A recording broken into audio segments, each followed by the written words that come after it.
What is up, guys? I do hope you're well. My name is Mark and today we're covering some more r/am I the butthole. If you are new here, please consider hitting that like, that subscribe and maybe that notification bell too.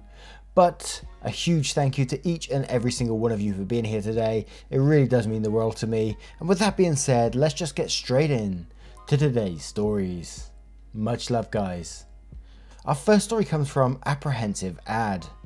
Am I the arsehole for deleting my work on a project when I was forced to give my part to someone else? This turned into a mess really quickly. I'm in high school, obviously online right now, and last week we got assigned a group project. It's basically a website and each page is supposed to be on a different subject. Some pages are much more work than others, i.e. one page has 3 sections, another has 2, etc. My group had 4 members, so we all agreed to split it up and everyone would do a page. We were also supposed to do a video. We were assigned it on Tuesday and our next class after that was on Thursday. I was doing page 3 and had made some pretty good progress, setting up the page and some sub pages, adding links and some content. It was worth noting that this took a while since my page has 3 sections and the most work. Nobody else had really started their section since we had a few weeks. Basically, we start on Thursday, get put into our breakout rooms and start talking about the project and what everyone else is doing. I say I'm doing page 3 and she goes, "What? No, I'm doing page 3, you're doing the video." She's never brought this up before. On Tuesday, when everyone was making the pages for their section on the site, she didn't make the page for section 3. In fact, she didn't even do anything. She made the website and then ghosted us for the rest of class, with her camera aimed up towards the ceiling so we couldn't see her face and not responding to any questions. I told her she should do the video since I already made progress on page 3 and she refused. She was making a huge fuss over it, threatened to email the teacher, lol, and my other group members eventually sent me a private message to tell me just to let her have it and do the video instead. Okay, I thought, and went off mute to tell her she could do it. She immediately changed her tune and perked up. Then I went onto the website and deleted my page completely because fuck her. She should set up her own page and do her own damn work. This is on Google Sites, so it's not a huge thing and takes 3 clicks. She started yelling at me and I basically told her to shut the hell up and she could do her own work like the rest of us. Class ended at that point, thank God, so I didn't have to listen to her anymore. And it's an individual grade, so it doesn't really affect me. Now she's bitching about it to anyone who will listen, and I'm wondering if I made a mistake and should have just let her have it. So unless I'm wrong in thinking here, she watched you OP make page 3 and then decided she wants to do it there and then was pissed off because you deleted it afterwards. That's taking the piss. How can you be the arsehole in this situation? I would have done exactly the same as OP in this situation, deleted it, then done the video. But let's have a look at the comments below to see what they say. Avebury1 says, "Not the arsehole, let her do her own work. Why should she receive credit for your work?" Servant of Bosco says, "Page 3 is not your problem. You have now agreed to the video. I'm sure you're doing an excellent job. Let her rage at you, to anyone who will listen, for deleting your work on page 3. Feel free to laugh as she explains why she is entitled to piggyback onto your work. Going forward, do make an effort not to be teamed with her again. You're not the arsehole." Soft Sunset 101 says, "Not the arsehole. She obviously just wanted your page because you already worked on it and she thought it would mean less work for her than making a video. If she wants to do that page, she can do it all herself." Now, what do you guys think of this story? Let me know in the comments below and don't forget to vote on that poll in the description for story 1. And our next story is from Efficiency Ecstatic 63. Am I the arsehole for kicking my mother out because she kept getting irritated with my job? I'm a nanny, but the parents bring the kids to my house because they work from home and can't tend to the kids and work. The kids are 2, 3 and 6. The 6-year-old has been doing virtual learning since March. The kids are typically with me from 7:30 AM till 5 PM. This summer, my mother moved in for the indefinite future for various reasons, and this was kind of always the plan as she got older. The only issue is our guest room is on the 1st floor, right near our kitchen and living room, which doubles as a playroom. My husband's office is also on this floor, which is where the 6-year-old does her classwork. I told my mum this and she claimed it'd be fine. Well, it's been a month and a half since she moved in and things haven't gone well. The kids come in, they play and my mum is typically up by then, but she hates a lot of noise. The kids aren't being wild, just kids, especially since the younger 2 are toddlers. I gave the older ones headphones for her Zoom classroom and she still talks pretty animatedly from her office. My mother is always complaining how loud she is or the boys are. I take them outside for some of the day, but it's not possible to be out there. The parents also want minimal screen time, so I can't just stick them around the TV. Plus, the toddlers wouldn't last long anyway, and the 6-year-old needs to be focused on school. I tried to tell my mum all of this, but she just seems to forget what it's like to have young kids. Things came to a head on Friday. 6-year-old had a half day, so she was done by 12. All 3 kids were playing in the den, and the weather wasn't the best, so we were stuck inside.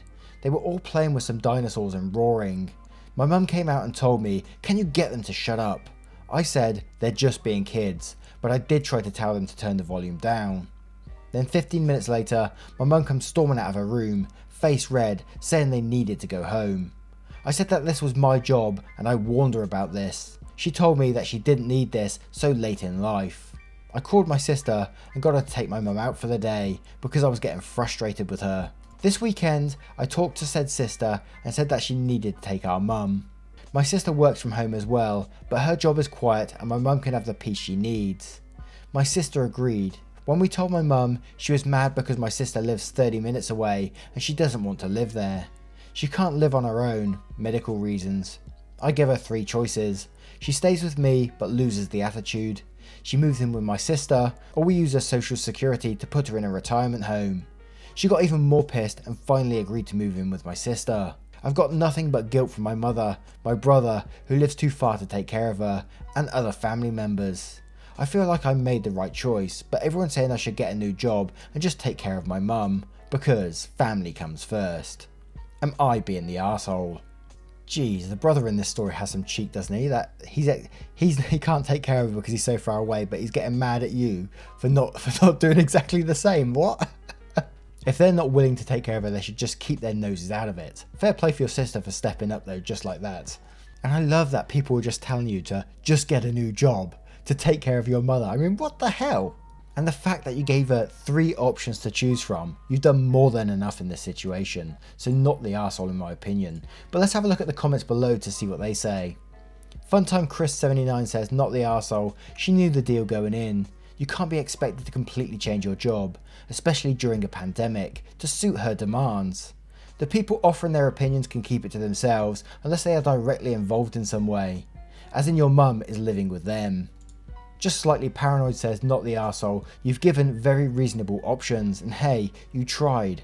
If you're enjoying the job and it suits you, it's not really reasonable for others to expect you to give it up when there is a perfectly good suitable arrangement already made." Twilight Beastlink says, "Not the arsehole, I think you made the right choice. You didn't kick her out on the streets and you can't be really choosy about it. She's your mum and you need to take care of her, but that doesn't mean she can't be flexible either. Honestly, if it wasn't this, she'd probably have found something else to get mad about. I would imagine it's hard to accept that you can't take care of yourself and have to rely on your kid to take care of you. She's probably looking for a little control. Once she gets settled at your sister's, you may just want to keep up with her and touch base to see how she's doing." And Leadfresh123 says, "You're not the arsehole. The options given respectfully so were fair. Number 1, it's your house, your rules, your job. She knew what to expect before moving in. 2, it's your job, unless she's going to pay you for taking care of her and your bills, or if your brother and family members are going to help you, then okay, quit your job. Until then, they need to stay out of it. 3, if your mum had a better plan for her future and not to be an inconvenience to her kids, not saying she's a bad mum, but she's acting like a child, then she could be living her life with the attention she needs, but too bad. That didn't happen. She's got 2 daughters willing to assist her. She just needs to cut the attitude." Now, what do you guys think of this story? Let me know in the comments below and don't forget to vote on that poll in the description for story 2. And our next story comes from a throwaway account. "Am I the arsehole for telling my daughter and ex-son-in-law that I don't want custody of their daughter either? My daughter and my ex-son-in-law had a 4-year-long divorce for a marriage that lasted barely a year. In that time, their daughter, 14, has acted out. My daughter found her lying on the couch, blackout drunk for the first time when she was 11. My ex-son-in-law recently had a week with her in which she refused food for 4 days in a row. I haven't had much better time with my granddaughter either. Once I drove her to a birthday party and she ended up pulling a 24-hour disappearing act until finally a friend admitted she was with him. And the worst part is that many of the daughter's problems weren't reported by either side because both my daughter and ex-son-in-law feared that the other parent would lose all custody and they'd have to deal with her full time. Now my daughter and son-in-law are at their breaking point. They both are arguing that they don't want custody and that the daughter is the other's responsibility. They have both gone as far as to threaten to get themselves arrested so they'd lose custody. My daughter even said that she was contemplating purposefully driving drunk and getting pulled over with her daughter in the front seat so she'd lose custody. They finally turned on me and begged that I take her in. My ex-son-in-law stood outside my house yesterday in the pouring rain for a full hour begging me to take my granddaughter in until we finally went home. I finally emailed both of them and said that I was 1 year away from turning 60 and I'd already planned my life in a way that doesn't involve a child. I ended it by saying that if they both wanted their child to be living anywhere besides their homes, then it'd have to be in a foster care facility. Am I the arsehole? My daughter and her ex were teen parents, but honestly, this is such a mess, and their daughter is such a mess that I don't feel it's fair to make me deal with the destruction they caused. Oh my word. That poor girl going through that in her life. What has she gone through to make her act out in this way? I can't imagine. 14 and she's getting blackout drunk. What the hell? And then her whole family around her is arguing that they don't want custody of her. Can you imagine what that must do if she's actually aware that they're doing this? No one wants you. How would you act out in that situation? I'm not saying that the child is perfect by any means, but how must they feel knowing that both of their parents don't want custody of them, and now their grandparent doesn't either? And I'm not saying the grandparent is responsible for the child, but how must that child feel? Am I wrong in thinking that? I'm beyond words on this one. So we're going to head straight to the comments below to see what they say. Reddit DK2 says, everyone sucks here. You're correct that it's not your job to raise your granddaughter. However, did you read what you wrote? You have her parents argue over who gets stuck with a girl and your biggest concern is that you aren't the one that gets her. Do none of you give a damn about this kid? Foster care sounds like an improvement over the arsehole she has as a blood family. I was born to do go B says, and replies to this saying, it is possible that it's the kid who is the problem. I got one of those. She's a literal sociopath, has been forever and is determined to steal, use drugs, put herself with the worst possible people and use anyone who's even a little bit kind. We have other kids raised in exactly the same way, exactly the same stable normal house, that are totally normal kids. But mental illness isn't just for adults, and mental health care is just as difficult to obtain, especially when they refuse to participate in it. Over at 420 says everyone sucks here except kiddo. As unpopular as an opinion this may be, her behaviour is a direct result of all the built up trauma and BS that this kid has no say in being in the middle of. This is a kid who can tell no one wants her, and honestly, given the extremes of her behaviour, I have a feeling she's being treated a lot worse behind closed doors than you're aware of. While it's entirely not your responsibility to parent this kid, I do think you need to knock some sense into her parents, since it was your own bad parenting that allowed your teenage daughter to get pregnant to begin with. This kid doesn't deserve to get tossed aside because she's going through it. She needs therapy, not to be abandoned. Saggy Captain says, man, that poor girl needs help. Honestly, it seems you really don't care about her, which is pretty much exactly why she is the way she is. Then at least I give you props for being consistent. She needs to be somewhere else for sure, because no one that's supposed to be taking care of her has been doing it. Liz Blackwall says, info, I have a question, and it's why the hell isn't this child in therapy? OP replies, because both my daughter and ex-son-in-law are afraid the therapist will recommend full custody over one of them, and they don't want to risk having her full time. And Frugal Chef says everyone sucks here except for the kid. You're a real pieces of work. This child was getting blackout drunk at 11, is refusing to eat, runs away from her awful family and hides with a friend. This is not normal. This is what kids/teens do when they desperately need help. This kid needs real serious help, at least therapy, but most likely some sort of inpatient care or alternative living situation or boarding school so she can be in a stable environment with people who don't wish she was dead. Because that's the impression I get here, that the adults would rather this child stop existing. You choose not to do anything useful to help her because it would mean you might have to take some responsibility for her. I really hope you're a troll and that's not a real life 14-year-old living through the mess of the world today with literally no adults who care about her well-being or even her survival.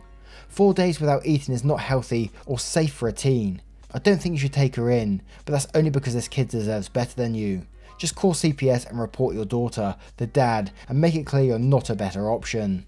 The foster care system can be bad, but at least there's a chance someone will give a crap about this kid's well-being. That's more than it seems she'll get from her family. Wow, Now, what do you guys think of this story? An absolutely incredibly sad situation. Should they take her in? Should they just go straight to foster care? Let me know in the comments below, and don't forget to vote on that poll in the description for story 3. And our next story is from Am I the Arsehole Colorblind Wife? Am I the arsehole for bringing up my sister's dead daughter? My sister's daughter passed away at the age of 9 about 3 years ago. It took an extremely huge toll on my sister, and it was obviously devastating for the entire family. My late niece wore these thick glasses as her eyesight wasn't the best, even at a really young age. My sister has truly never recovered from this loss. No one basically is allowed to mention her late daughter's name, otherwise she breaks down or reacts really aggressively. My wife is colorblind. She's a strong Dutan, but it doesn't seem to affect her life that much. However, she's a little insecure about this fact, as it makes her a little less than. I always try to reassure her that she's perfect just the way she is. When my sister discovered this fact, she would always tease my wife. At first, it was mostly harmless, but then it got really annoying, really fast. My sister would hold up different colours of fabric that were all within the same hue, more or less, or she would jokingly ask my wife if she wanted to go strawberry picking, or hold up those paint strips and ask my wife to differentiate between the shades. Everyone thinks it's funny, but my wife is very uncomfortable with it. I told, more like took her aside and yelled, my sister repeatedly to stop doing that, never made my wife participate in these stupid tasks for my sister's enjoyment, and distanced myself from the family a bit. I remember one time we were driving back from my sister's place, and my wife just broke down crying in the car because she felt like she was a big laughing stock, and was very frustrated with herself for not being able to identify the shades. I essentially ripped into my sister after that one incident, and kept contact to a very bare minimum after that. My sister invited us to a small family get together, and once my wife was 150% that she was okay with attending, I agreed on the condition that my sister wouldn't make any colorblind jokes or jabs at my wife. My sister agreed and promised, and we went. Everything was going well at first. My wife was enjoying herself, which meant I was enjoying myself, until everything wasn't going well. My wife made a comment about how I don't like driving, and my sister spurred on the comments. How do you see traffic lights? Can you tell the colour of the car next to you, etc. My wife answered all my sister's questions. Questions she's probably been asked 700 times, but then my sister started laughing at my wife's answers, essentially making fun of her. My mum was getting in on the fun too. I wasn't bothered, disappointed in myself for trusting my sister to refrain from making comments. I basically interrupted my sister, asking her, how would you feel if my late niece's name was getting made fun of her for her eyesight? My sister was silent. My sister got extremely mad at me. My wife and I left, and everyone from my family is mad at me. My wife thinks I probably shouldn't have mentioned her daughter. Edit, I can see how I was the arsehole. My wife actually got more mad at me, as she had some time to herself to think about it. She's really happy and grateful that I stood up for her, and I probably had the best intentions, but I shouldn't have asked that question, as my sister is probably dwelling on that for way too long. My wife is planning to send my sister a card, a box of chocolate, and some homemade baked goods as an apology for my behaviour. My wife feels guilty about everything, but we agreed after we send the stuff over, we wouldn't be talking to my sister for a while. I know the top comments are all not the arsehole, but I looked through most of the everyone sucks here comments, and I agree with both of them. And I'm not going to go into too much detail on this because, as you can see, OP agrees with an everyone sucks here verdict, which I would probably agree with because, you know, I think what OP done, yeah, you know, is getting his own back on what the sister was doing, but at the same time bringing up the sister's dead daughter, it's a bit harsh. So let's have a look at some of the top comments and see what they say. Final Commission 4160 says, not the arsehole and your whole family sucks for laughing at your wife. None of those jokes are at the least bit funny. Coral Grimes 007 says, not the arsehole, you didn't attack your niece, you simply asked how your sister would feel if someone made fun of her child for an eyesight issue. She repeatedly hurt your wife and knew she did as you told her, but she kept going. I'm sorry she lost her daughter, but that doesn't give her the right to lash out at everyone and then act holier than thou when someone lashes back at her. The situation sucks, but she brought it on herself. Yeah, pretty true. This Henry James says, everyone sucks here. Your wife is the only one who comes out of this looking good. There was no reason to bring up your niece except that you knew it would get a reaction. I don't know why your sister is so fixated on the colourblindness thing, and your wife shouldn't have to put up with that, but bringing up dead kids is rarely a good conflict resolution strategy. And now I turn it to you guys. What do you guys think of this situation? Let me know in the comments below, and don't forget to vote on that poll in the description for story 4. Once again guys, thank you for being here today. I wasn't going to post this video today because there's some stuff with my dad going on. He's taken a turn for the worse again at the moment. So I just got home today and I was like, I really can't be asked to make a video. But then I was reading some of your comments and God, you guys bloody inspire me. You keep me going. Honestly, you do. So thank you so much for everything you do for me. Welling up here. Thank you from the bottom of my heart. And I will see you in the next one. Take care, guys. Much love.